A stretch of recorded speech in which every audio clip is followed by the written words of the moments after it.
Vamos a considerar en esta ocasión el maligno arresto del Señor Jesús.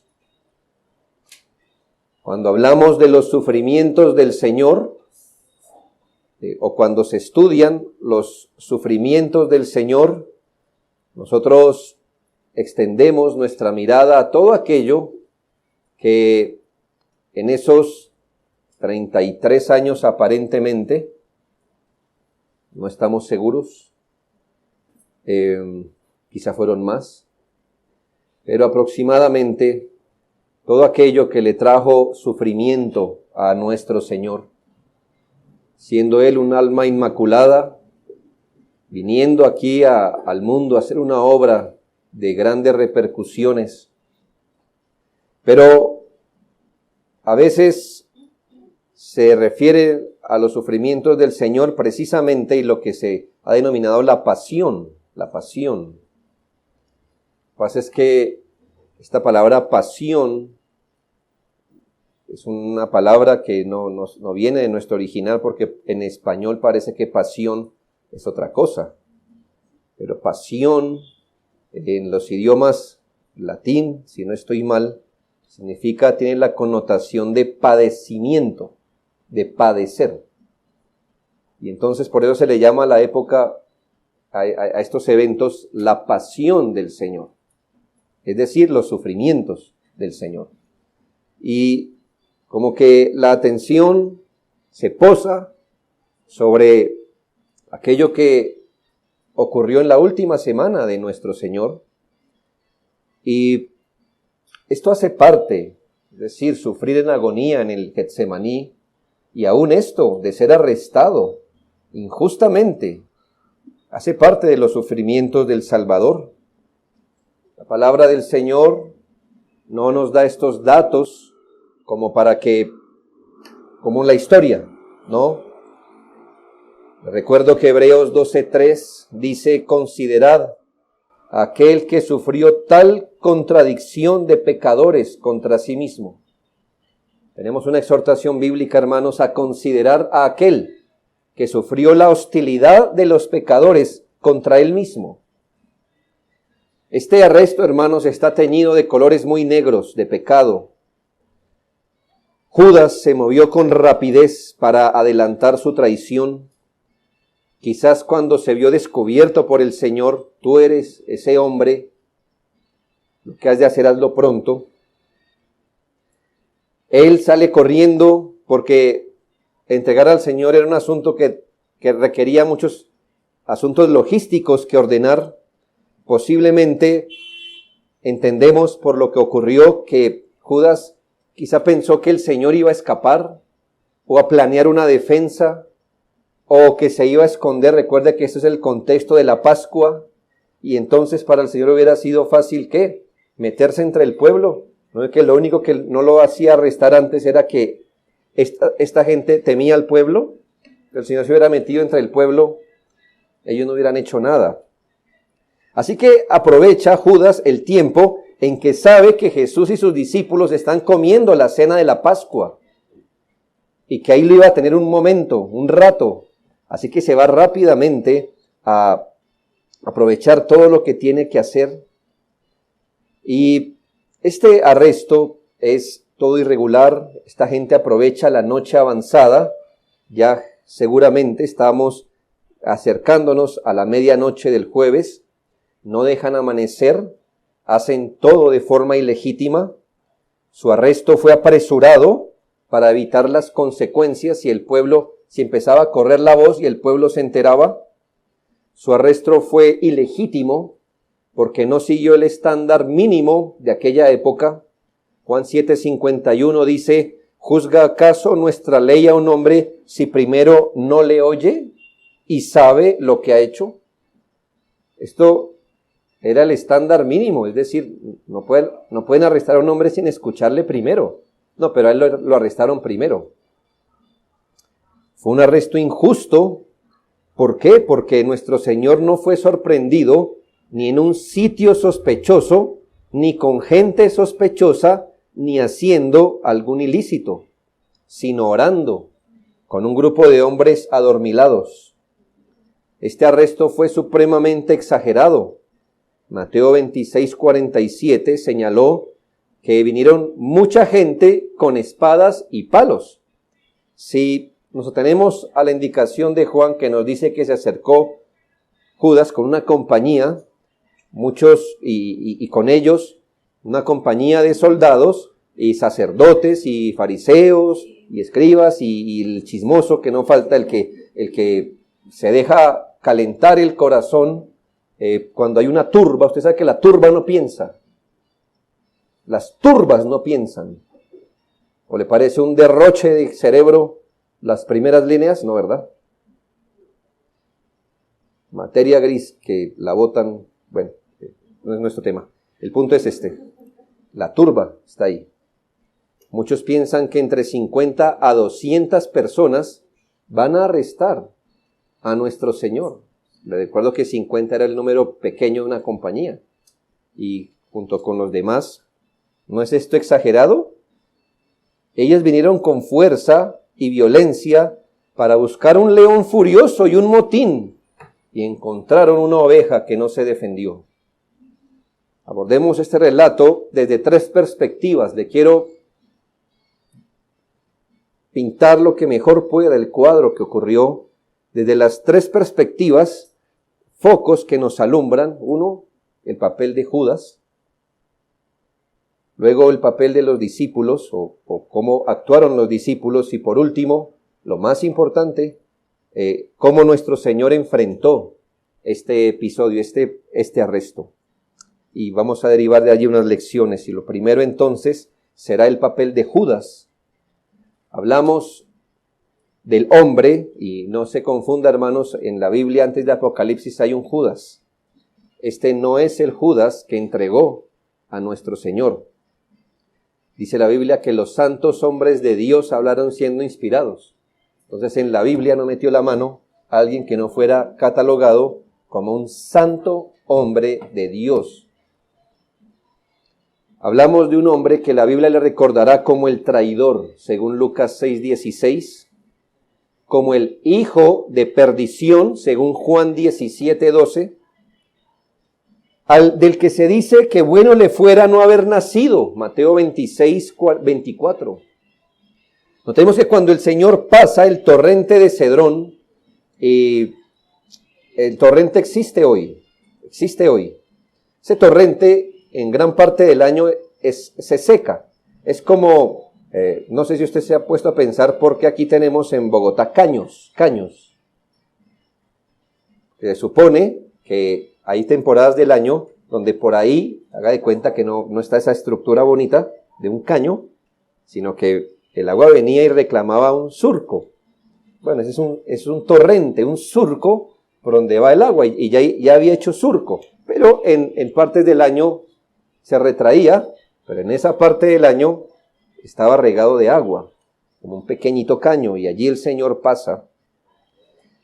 Y Judas también llegó allí. Juan 18:2 afirma, y también Judas, el que le entregaba, conocía aquel lugar, porque muchas veces Jesús se había reunido allí con sus discípulos.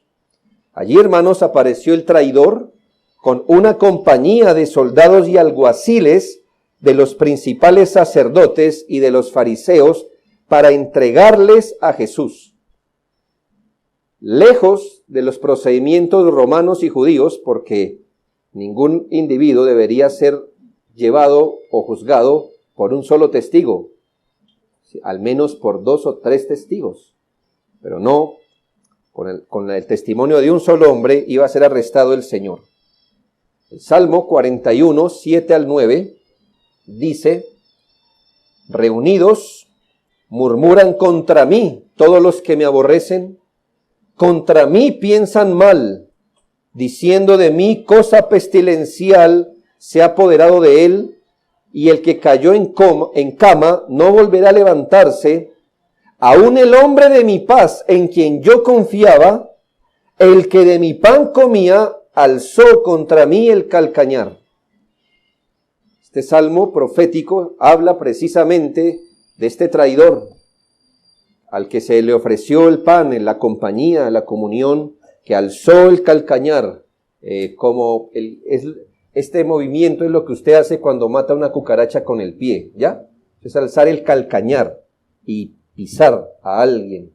El hombre de la paz, el hombre al que el Señor le ofreció el pan y su amistad y su comunión, estaba hiriendo al Señor. La Escritura señalaba así que Judas era un amigo suyo, uno de los hombres en el que el Señor debió confiar en paz, dormir tranquilo. Este hombre le traicionó.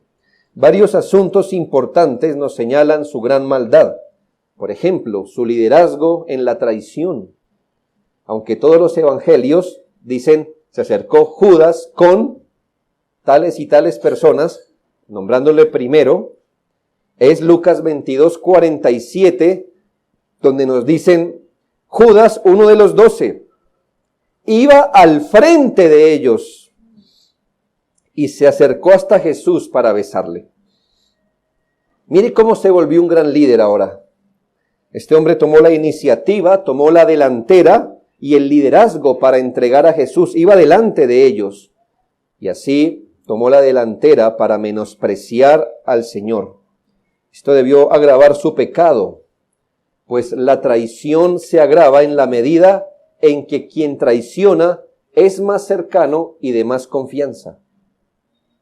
Este hombre, que debió ir delante en piedad, en ejemplo, en consagración, al estar más cerca del Señor, fue primero en maldad al conspirar en la muerte del Salvador.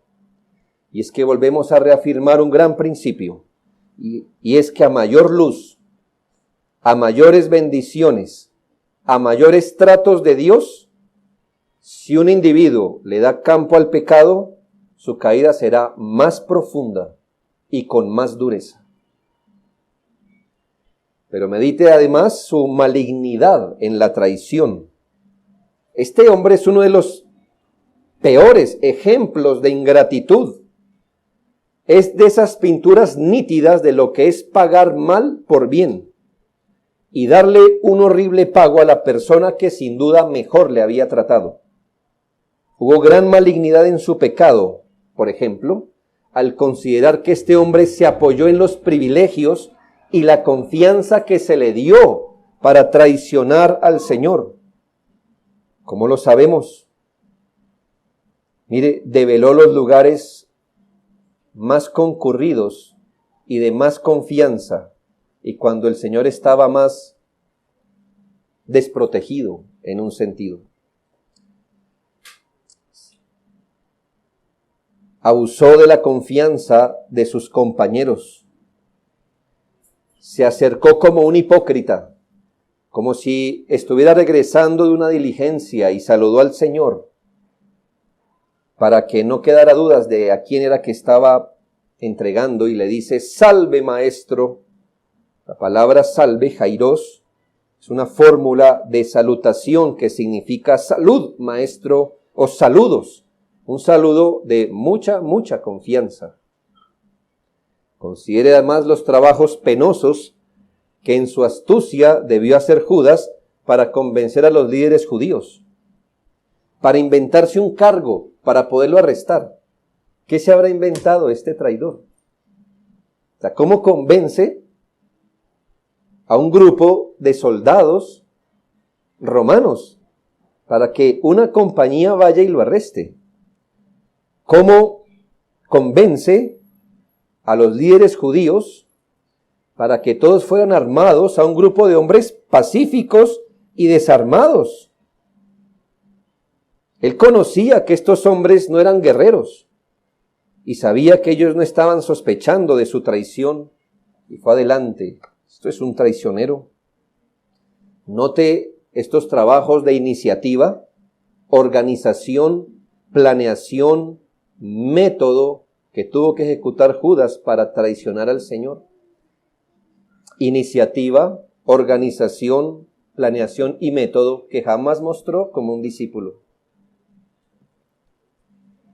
Todo esto, saltó todo esto para poder consumar su codicia, 30 monedas de plata. Nosotros le hubiéramos dado más que eso, ¿verdad? Hubiéramos recogido ¿Tiene hambre Judas? Tome.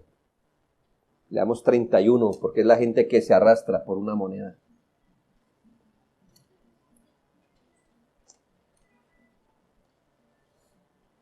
Pero todo esto junto no es suficiente. Lo peor, que hace más grave, es la persona a la que estaba entregando. El Señor le mira y le dice, ¿con un beso entregas al Hijo del Hombre? ¿Con un beso entregas al Hijo del Hombre? Hubiera entregado a Pedro, a Juan, hubiera sido horrible, hermanos. No tenían cargos, pero al Hijo del Hombre, esta tarde veremos qué significa el Hijo del Hombre. Y ojalá me recuerden citar esto, para que usted mire que el Señor usó una palabra muy fuerte, que lo condenará para siempre. Pero como el cuadro no se trata de Judas,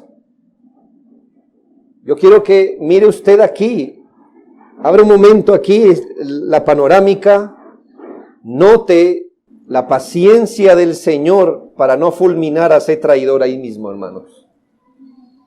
Un hombre que estaba pisando su gloria, un hombre que estaba menospreciando al Hijo de Dios. Qué paciencia tiene el Señor.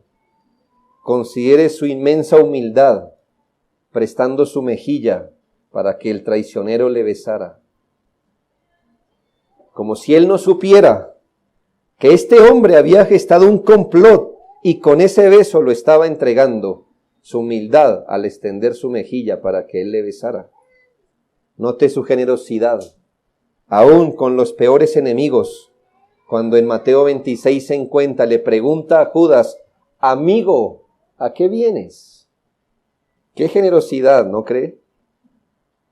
Note, el Señor, amigo mío, ¿a qué vienes? Judas no solo saltó por encima de muchos obstáculos para entregar al Señor Jesús.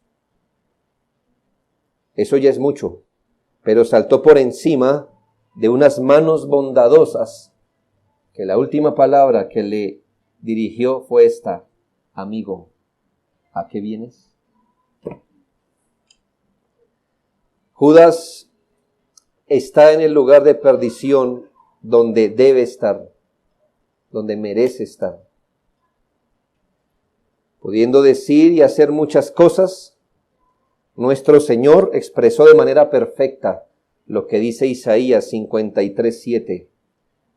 Angustiado él y afligido, no abrió su boca. Como cordero fue llevado al matadero, y como oveja delante de sus trasquiladores, enmudeció y no abrió su boca. Aquí estaba un trasquilador, furioso, maligno, traicionero, y el Señor se dejó esquilar como una oveja, rumbo al matadero. Esta manera de someterse a la voluntad de Dios, pese a que empezaba ya a beber la dura copa de la ira divina, nos muestra que quien estaba siendo injustamente arrestado no es cualquier persona, no es cualquier ser, es un ser único, glorioso. Usted no encuentra eso en los libros de historia por ahí regado. Su obra fue única, el Salvador de nuestras almas, es completamente glorioso y digno de ser alabado. Es la pincelada blanca en un cuadro tan oscuro, tan negro, como de un individuo entregando al Señor.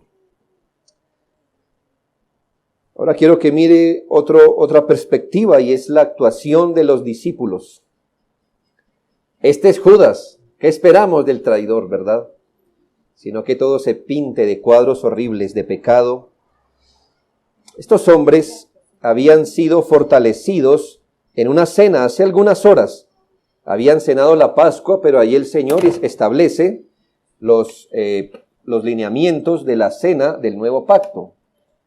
Y aquí el Señor había fortalecido la fe de los discípulos, pero luego el cansancio y la debilidad de sus almas los llevaron a dormir mientras deberían estar velando.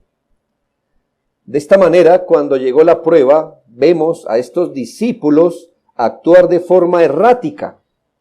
En primera medida, observe que Pedro, y yo me voy a aprovechar de algo aquí, y es que ojalá usted pueda hacer este ejercicio, la verdad, y es mirar en las diferentes versiones de la Biblia cómo se narra este evento.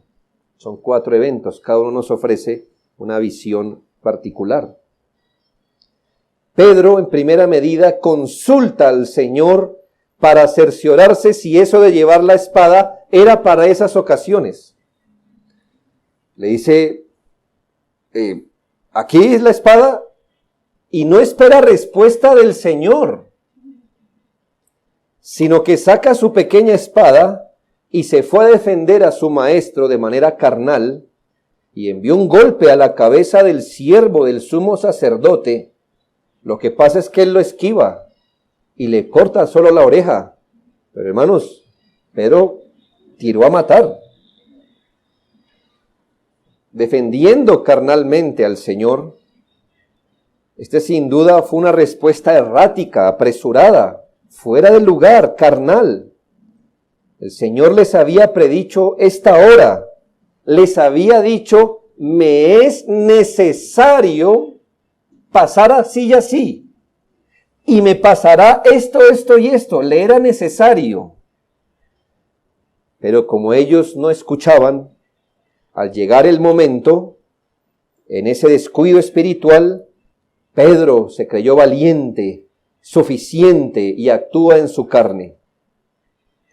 Es una respuesta común de todos los creyentes que se descuidan espiritualmente. Piensan que la obra del Señor se realizará con los métodos humanos, con lo que es más lógico y conveniente. ¿No piensa que lo que hizo Pedro fue lógico? Y muy acorde a la situación, viene un grupo de personas a arrestar al Señor de forma injusta. ¿Qué puede ser más lógico que defender con espada la injusticia carnal? Hermanos, pero no es lo que es más lógico en determinado caso hacer, sino qué es, según las Escrituras, hacer. Y el Señor les había dicho que era conforme a las Escrituras que Él fuera entregado. Note la respuesta firme del Señor a Pedro en Juan 18:11. Allí en Juan 18:11 Jesús entonces dijo a Pedro, mete tu espada en la vaina. La copa que el Padre me ha dado, ¿no la he de beber? Pedro, ¿cuántas veces he dicho esto? Meta su espada. El Padre me está estirando una copa para que beba, y ya les he dicho que me es necesario beberla. Mateo 26, 53 y 54 dice, ¿acaso piensas que no puedo ahora orar a mi Padre y que Él no me daría más de 12 legiones de ángeles? Pero ¿cómo entonces se cumplirían las Escrituras de que es necesario que así se haga? Pedro estaba respondiendo carnalmente y muy lógicamente a esto, pero el Señor le dice, ¿y las Escrituras, Pedro? ¿Y lo que me es necesario hacer, Pedro? Entonces no es lo que parecía que se debe hacer.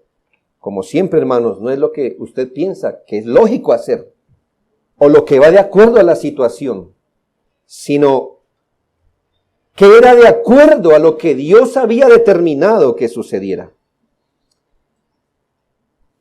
Pero también con los discípulos tenemos el asunto de la deserción, de desertar. El Señor le sana la oreja a Malco, según el relato de Mateo, y procede a reprender a los asaltantes por venir en una turba violenta y pide que no le hagan daño a los suyos. En Juan 18:8 os he dicho que yo soy, pues si me buscáis a mí, dejad ir a estos. Después de este episodio, hermanos, los relatos de Mateo 26 y Marcos 14 dice lo siguiente. Entonces todos los discípulos, dejándole, huyeron. No sé si le pasa en su Biblia, al menos en Mateo 26 y Marcos 14, que pudiera hacer el intento de ver. ¿Qué que en Mateo 26 y Marcos 14, justamente el relato de la promesa de los discípulos diciendo, iremos contigo a la muerte, está en una columna y al frente está este texto. Entonces todos los discípulos, dejándole, huyeron. Está ridículamente al frente. Usted pudiera hacer un cuadrito así, flechita al frente y señalar. Promesa carnal y mire el cumplimiento. Allí cuando notaron que los acontecimientos eran de otro nivel, cuando vieron que las cosas no eran como las habían planeado, cuando vieron el peligro real y la manera como el Señor estaba afrontando esto, ¿cómo, hermanos? ¿Cómo lo estaba afrontando? En silencio, pasivamente.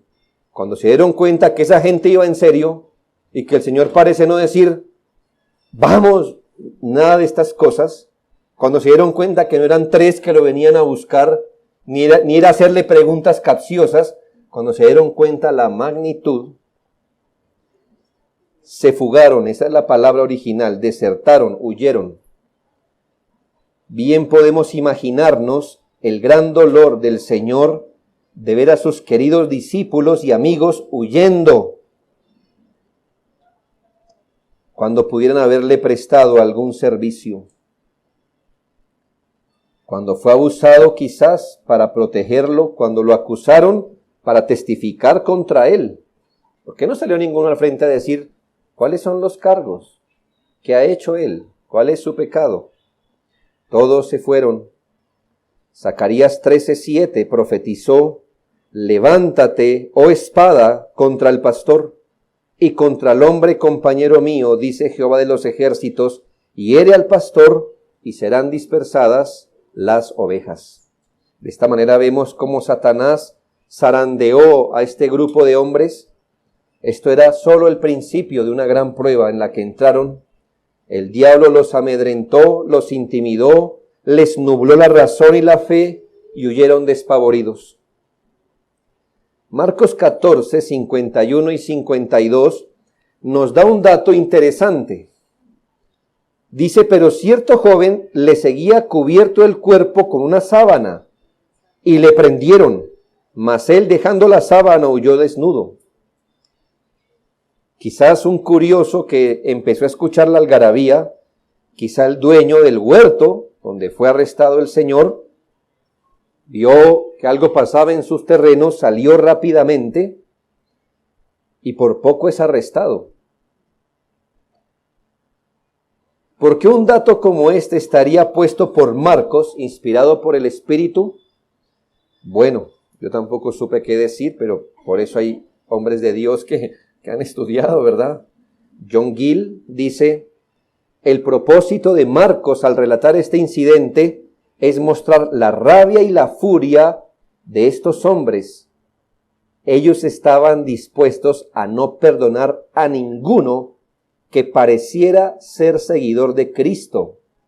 De modo que la preservación de los discípulos se debió enteramente al maravilloso poder de Cristo.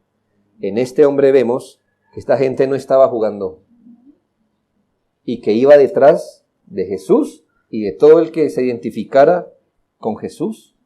Los hombres eran furiosos, hermanos. Y que si ninguno de sus discípulos fue arrestado, no es porque ellos no tuvieran el poder de hacerlo. Si usted leyó bien por qué no fueron arrestados, el Señor salió al frente y les dijo, déjenlos ir. No fue una sugerencia, fue una orden divina. Esta gente furiosa los tuvo que dejar ir. Piense eso. Matthew Henry dice, este pasaje está registrado para mostrar cuán bárbara era esta tripulación, la que fue enviada para apoderarse de Cristo. Y qué estrecho escape tuvieron los discípulos de caer en sus manos, de las cuales nada podría haberlos mantenido a salvo, sino el cuidado de su maestro. También, hermanos, piense cuán intimidante debió ser este episodio, horroroso y violento. Y dejando a los discípulos y a este hombre de lado, quiero que otra vez abra un poco el zoom, ¿ya? Estamos enfocando a los discípulos. Ahora hablar un poquito más. Y vea lo siguiente.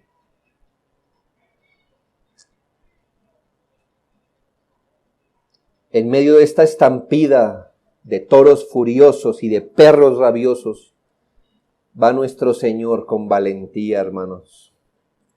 Allí en la mitad de esta turba, el Señor está avanzando con firmeza hacia la copa que el Padre le estaba extendiendo. ¡Qué valentía!, ¿no cree? Esto es ser un hombre. Jesucristo es el modelo de un hombre de verdad. Déjenlos ir, vienen por mí, pues aquí estoy. Imaginen los estrujones en las que lo llevaban, hermano. Pero le he comprobado, a él no lo estaban llevando. Él estaba yendo. Mire su obediencia perfecta. Así que después de haber considerado el papel de Judas y la actuación de los discípulos, quiero que mire la luz más brillante y más hermosa, y es la manera como el Señor Jesús afrontó esta traición. En primera instancia vemos que el Señor les dejó varias veces en claro que Él tenía todo control y autoridad sobre este evento. Y aunque nadie lo estuviera viendo, aunque los discípulos pensaban que esto se había salido de control, por eso se fueron, que Judas pensaba que estaba entregando al Señor, que los guardias, sacerdotes y fariseos pensaban que lo habían sorprendido, Él les deja muy claro que Él se estaba entregando para cumplir el propósito del Padre. Les recuerdo que ellos no llegaron al huerto de Getsemaní, sino que Él pasó el cedrón y se adelantó a ellos. ¿Me hago entender? No es que el Señor estuviera allí, de pronto alguien, lo tomaron desprevenido. No, Él se paró y salió a su encuentro. Juan 18, 4 al 9, nos muestra la conciencia con la que el Señor estaba viviendo esto. Pero Jesús dice, sabiendo todas las cosas que le habían de sobrevenir, se adelantó. Sabiendo lo que le había de sobrevenir, se adelantó y les dijo, ¿a quién buscáis? Le respondieron, a Jesús Nazareno. Jesús les dijo, yo soy. Estaba también con ellos Judas, el que le entregaba. Cuando les dijo, yo soy, retrocedieron y cayeron a tierra. Volvió pues a preguntarles a quién buscáis, y ellos dijeron, a Jesús Nazareno. Respondió Jesús, os he dicho que yo soy, pues si me buscáis a mí, dejad ir a estos, para que se cumpliese aquello que había dicho, de los que me diste no perdí ninguno. En Mateo 26, 53, dice el Señor, ¿acaso piensas que no puedo ahora orar a mi Padre y que Él no me daría más de 12 legiones de ángeles? Pero ¿cómo entonces se cumplirían las Escrituras de que es necesario que así se haga? Y en Marcos 14, 49 dice, cada día estaba con vosotros enseñando en el templo y no me prendisteis, pero es así para que se cumplan las Escrituras. Quiero que considere con qué conciencia el Señor estaba afrontando esta situación.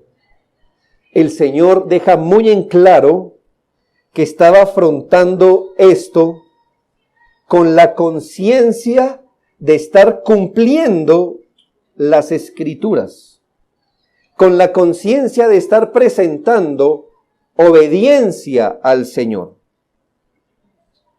Nuestro Señor salió del lugar del huerto donde se encontraba y no esperó a que el grupo de Judas lo encontrara. Él se presentó cara a cara ante ellos. Tan solo el efecto de esa acción les sorprendió. Esto les haría sentir de inmediato que no se encontraban delante de una persona común. Un comentarista dice, cuando el pueblo intentó obligarle a llevar una corona, y deseó convertirle en rey, él se apartó de ellos y se escondió. Sin embargo, cuando vinieron a llevarle por la fuerza a la cruz, él se entregó. Qué agudo ese comentario.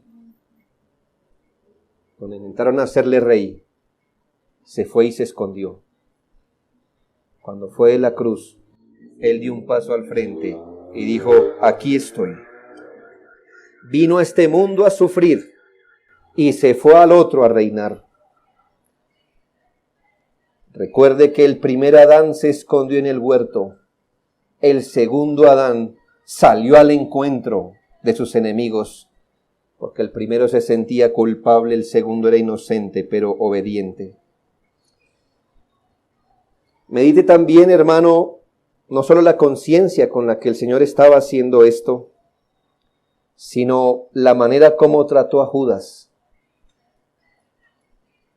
Y note en ello cómo el Señor obra y obrará con sus enemigos y demás pecadores. En Lucas 22:48 dice, entonces Jesús le dijo, Judas, ¿con un beso entregas al Hijo del Hombre? El Señor le descubre, le hace saber que está completamente al tanto de sus intenciones y de sus métodos. Pero le señala que parte de su pecado es no dimensionar la persona a quien estaba entregando a morir. Y aquí el Señor deliberadamente no dice, con un beso entregas a Jesús, ni con un beso entregas al Hijo de Dios, ni con un beso entregas al Cristo. Deliberadamente dijo el Señor, con un beso entregas al Hijo del Hombre. Esta expresión que ya antes hemos estudiado se deriva de esa profecía de Daniel 7:14. Esta tarde haremos exégesis a este texto, pero dice que en visión le fue dado a uno como hijo de hombre, le fue dado dominio, gloria y reino, para que todos los pueblos y naciones y lenguas le sirvieran. Su dominio es dominio eterno que nunca pasará, y su reino uno que no será destruido. Judas se rebela contra el Hijo del Hombre, es decir, contra aquel que le fue dado gloria, dominio, para que todos le sirvan. Judas no entiende que estaba entregando al Rey de Reyes. No lo entendió así. ¿Y por qué? Porque el Señor trata con sus enemigos primero con mucha paciencia, antes de derramar su juicio. Como Judas conocía solo la parte de la paciencia y la misericordia del Señor, perdió de vista que quien tenía al frente era el gran Hijo del Hombre. Por eso digo que en Judas vemos cómo Dios trata a sus enemigos y por qué el nombre de Dios hoy es burlado y menospreciado. Porque hoy la gente puede llegar a burlarse de Jesucristo y del Evangelio. ¿Por qué? Porque así como trató Judas, él trata a todos sus rebeldes y enemigos.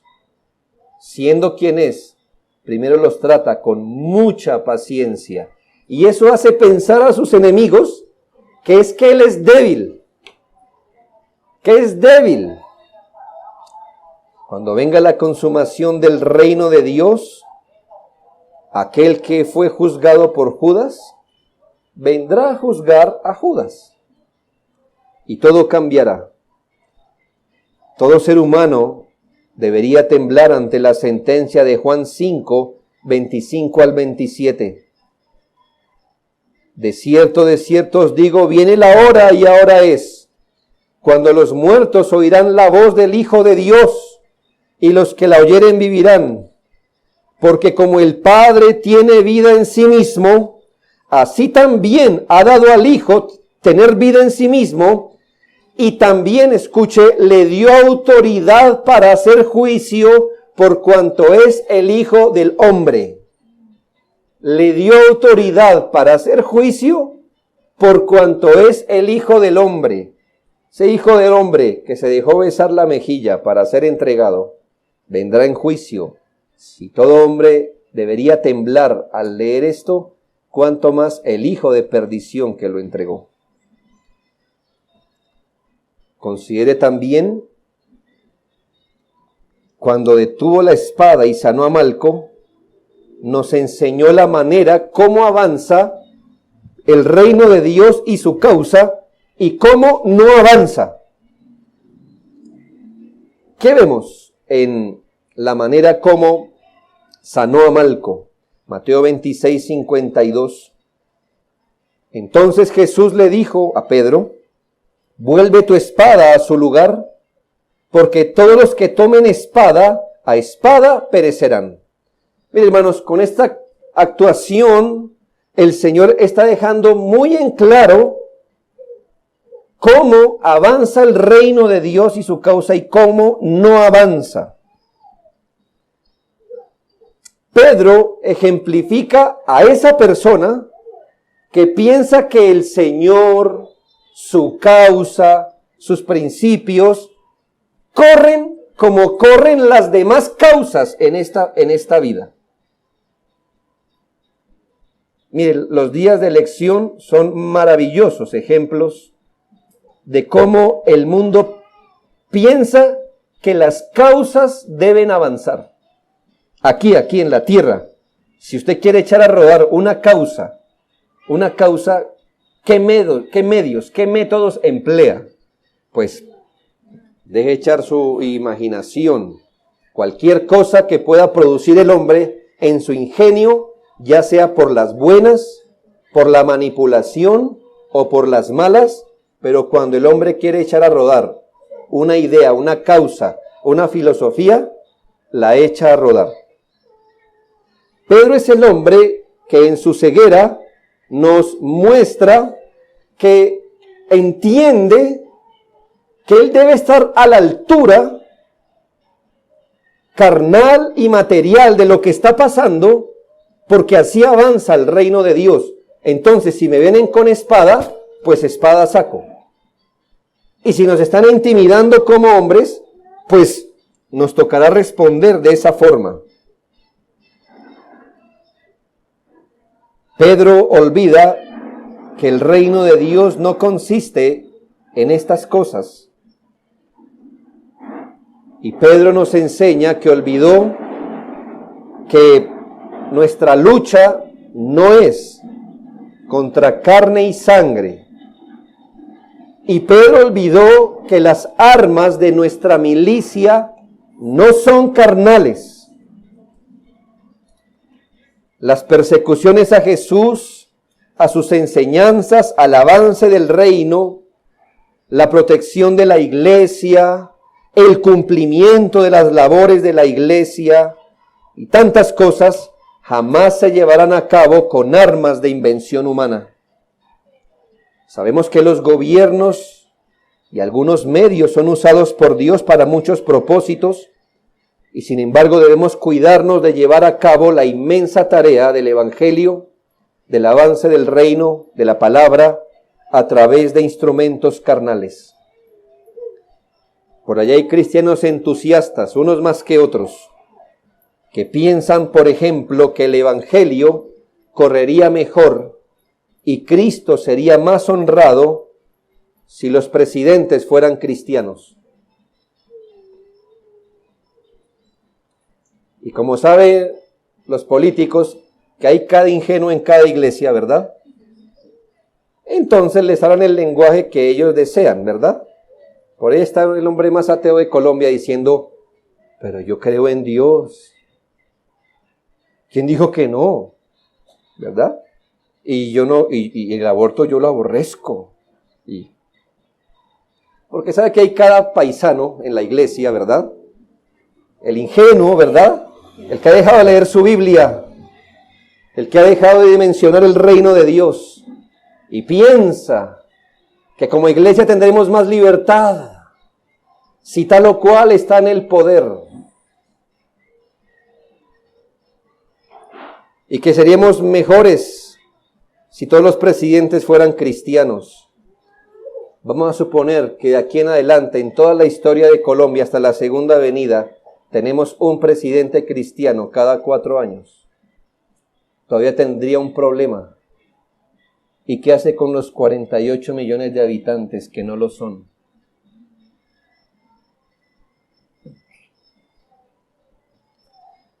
para que en un lugar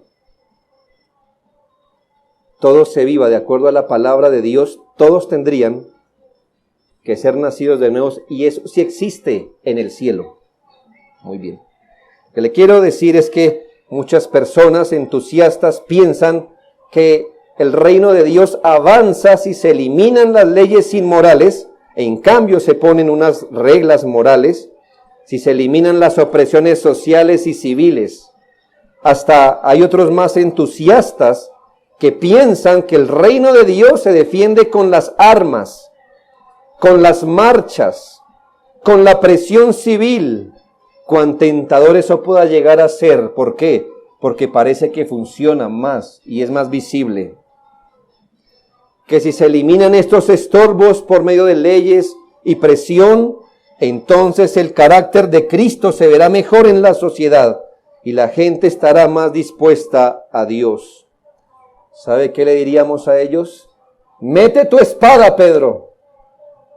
Mete tu espada. Porque el que espada, a espada. ¿Usted piensa que es por las leyes? Las mismas leyes que nos están dando libertad de culto, nos la van a quitar. Al que espada, a espada.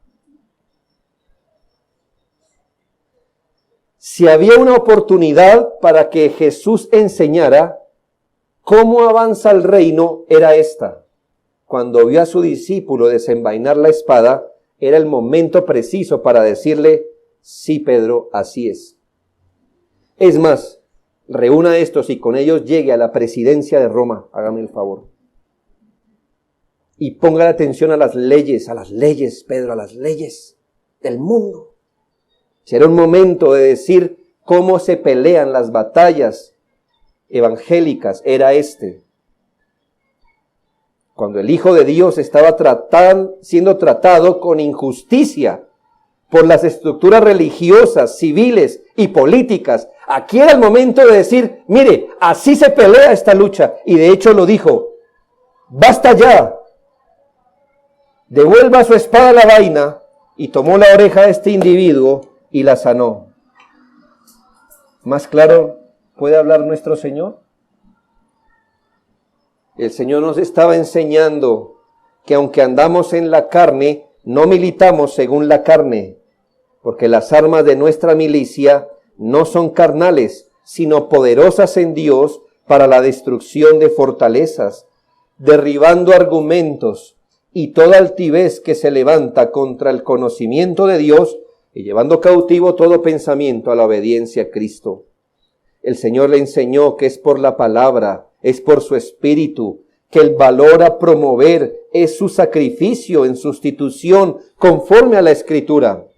Hasta que el Evangelio del Señor Jesucristo no sea aceptado en arrepentimiento y fe, cada cambio, intento y procura de un mundo mejor es vano.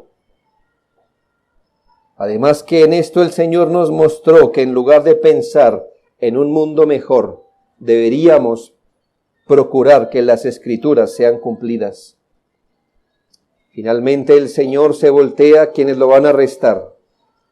Y si hay un cuadro bochornoso aquí, es ver a quienes estaban para impartir justicia religiosa, justicia civil, detrás de un traicionero, pasando por encima de todo lo que es justo. Lucas 22, 52, 53. Jesús dijo a los principales sacerdotes, a los jefes de la guardia del templo y a los ancianos que habían venido contra él, como contra un ladrón habéis salido con espadas y palos, habiendo estado con vosotros cada día en el templo, no extendisteis las manos contra mí. Estos líderes que Dios había puesto para impartir justicia, rectitud, habían venido ¿a qué? ¿A arrestar a quién? ¿A un malhechor? Esta gente estuvo dispuesta a arrestar a un justo y unas horas después estaban dispuestos a soltar a un malhechor como Barrabás. Todo tipo de injusticia es malo, pero la injusticia que viene de quienes deberían enseñar la justicia es más malo. Pero la peor categoría de injusticia es cuando ésta se comete contra el Señor y contra su evangelio. Toda ley, medida, disposición, comentario, acto que lleve un ataque directo a Cristo o al evangelio, a la Biblia misma, a la iglesia, todo asunto donde el Señor y su obra sean tratados con injusticias, son las injusticias del peor grado, porque el evangelio es el mayor bien de la humanidad, de manera que oscurecerlo, intimidarlo, perseguirlo o intentar destruirlo es en extremo pecaminoso y será traído delante del juicio de Dios, ya sea en parte en esta vida, pero con toda seguridad en la eternidad. Hermanos, oscurecer el evangelio es el peor crimen para una sociedad. Y el Señor hará ver su resultado un poquito acá, pero sobre todo en la eternidad. Mire, hermano, el Señor, cuando usted mira en algunos lugares, cuando un adolescente entra a una escuela y mata a sus compañeros, escuche la voz de Dios diciendo: antes no habían fusiles en las escuelas, antes habían Biblias y las sacaron. Ahora experimenten lo que se experimenta cuando se saca la Biblia de la escuela.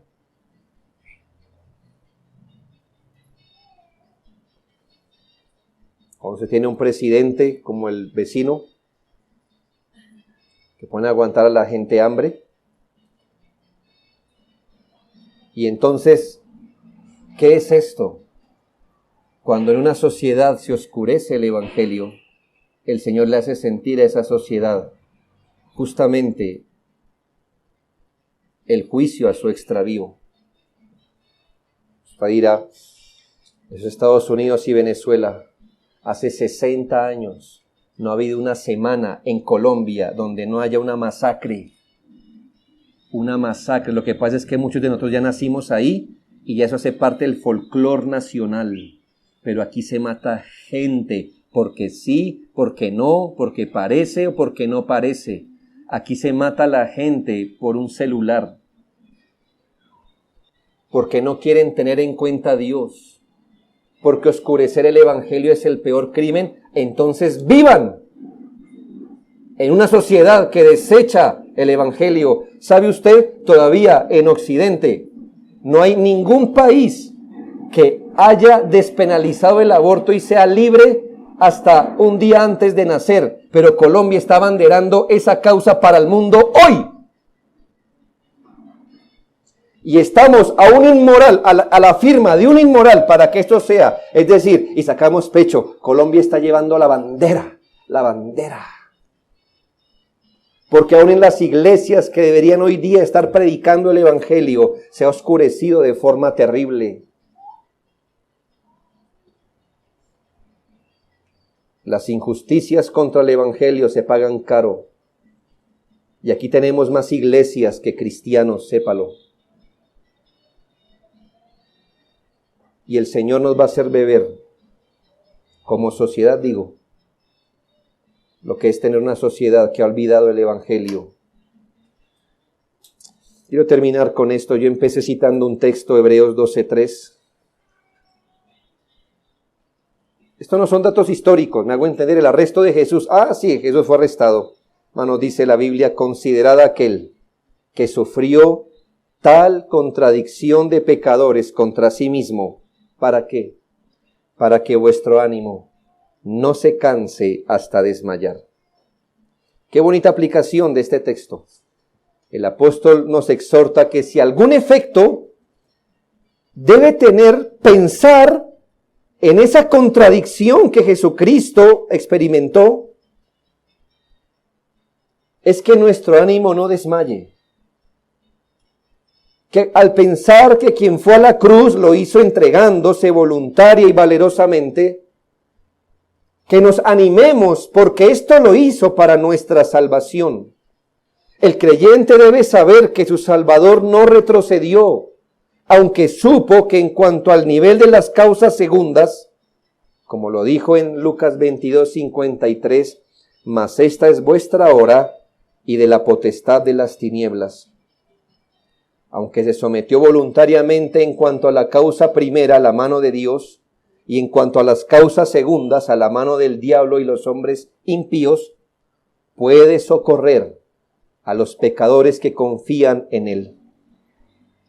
Es como si hubiera manifestado lo siguiente: esta es la hora de ustedes y del poder del diablo, pero por más duro que pueda ser, me someteré a la voluntad del Padre, porque así está determinado para salvar a este pueblo. En esta hora, la voluntad del que me envió, de aquel que me extiende la copa, prevalecerá. Me dejaré herir el calcañar, mientras aplasto la cabeza de la serpiente. Por unos momentos parecerá que su causa prevalece. Él hará lo peor que pueda hacer, pero esto es conforme a las Escrituras: no retrocederé, pues no hay otra manera de redimir a los míos. Así que no se canse, no se fatigue. El precio fue alto para mantenerlo usted en pie delante de Dios.